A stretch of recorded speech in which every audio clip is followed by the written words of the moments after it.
আমাকে দেখে যেন 10টা মেয়ে শেখে যে না, এই দুনিয়াতে নিজেকে সবার আগে ভালোবাসতে হয়, তারপরে অন্য কাউকে। আমি সেটা করিনি। আমার হাজবেন্ডকে না আমি আসলে আমার নিঃশ্বাস ভাবতাম, জানেন, নিঃশ্বাস ভেবে আমার মোবাইলে ওর নামটা না তারেক অক্সিজেন আমার এই নামে সেভ করা। তার বিনিময়ে আমি যেটা পেয়েছি, আমি এটার বিচার চাই। প্লিজ আপনারা আমাকে একটু হেল্প করেন। আমি সবার কাছে একটু হেল্প চাই, সরকারের কাছে হেল্প চাই, প্রশাসনের কাছে হেল্প চাই। অবশ্যই অবশ্যই বোন, আপনাকে অবশ্যই হেল্প করা দরকার সরকারের পক্ষ থেকে।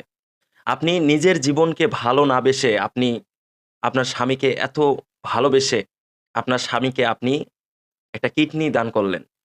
সেই ভালোবাসার মর্যাদা আপনার স্বামী রাখল না। দর্শক, গত কয়েকদিন ধরে আমরা দেখতেছি সোশ্যাল মিডিয়ায় ব্যাপকভাবে আলোচনা হচ্ছে টুনি তার স্বামীকে, তার নিজের শরীরকে এত ভালোবাসে না, এত ভালোবাসতো না ভাই।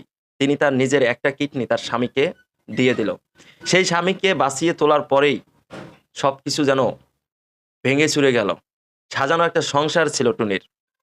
2006 সালে টুনির সাথে বিয়ে হয় পারিবারিকভাবে টুনির। 2006 সালে যখন বিয়ে হয়, 7 সালে তাদের সংসারে একটা ফুটফুটে ছেলে সন্তান আসে। এই ছেলে সন্তান আসার পরে 2008 সালে টুনি জানতে পারে যে তারেক অসুস্থ এবং তার 2টা কিডনি ড্যামেজ হয়ে গেছে।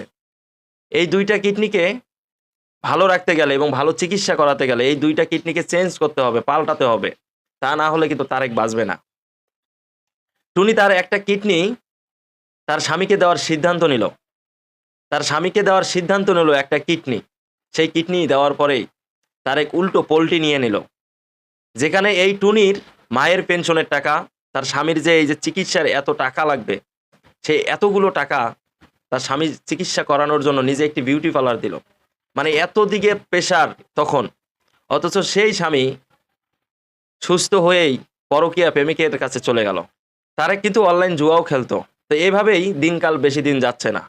তারেক প্রতিনিয়ত নাকি টুনিকে মারধরও করতো, বাড়ি থেকে বের করে দিল। টুনির যে স্বর্ণ অলংকার ছিল সেগুলো দিয়ে দিল বিক্রি করে, স্বামীর চিকিৎসা করাবে।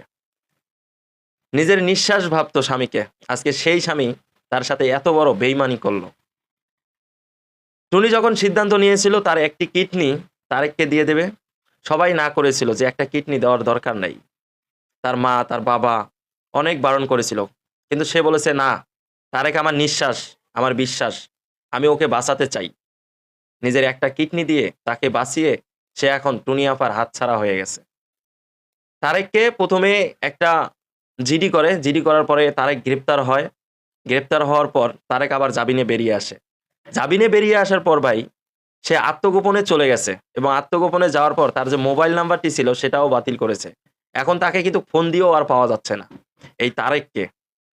তবে তারেককে নিয়ে নতুন করে অভিযোগ তুলেছে এবং এই অভিযোগে তারেককে এখনো খুঁজে পাওয়া যাচ্ছে না। তবে আমরা যতটুকু শুনেছি তারেককে খুবই শীঘ্রই ধরা হবে এবং তার যেটা শাস্তি হওয়ার দরকার সেটা সে পাবেই।